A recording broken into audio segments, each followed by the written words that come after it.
อิเมติปะทุปาติสักการะปุถทังธรรมังสังฆังอภิปูชเย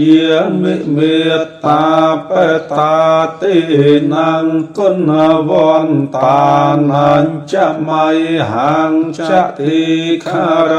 ตังอันทายะตายะสุขายะខ្ញុំព្រះករុណាសូមបូជាចំពោះនៅព្រះពុទ្ធព្រះធម៌ព្រះសង្ឃជាម្ចាស់ដោយគ្រឿងសក្ការៈទាំងឡាយមានទាននិងធូបជាដើមនេះដើម្បីសេចក្តីចម្រើនដើម្បីជាប្រយោជន៍ដើម្បីសេចក្តីសុខដល់អ្នកដ៏មានគុណទាំងឡាយមានមេត្តាបិតាជាដើមផងដល់ខ្ញុំព្រះករុណាផងអង្គការជាអង្វែងទៅហង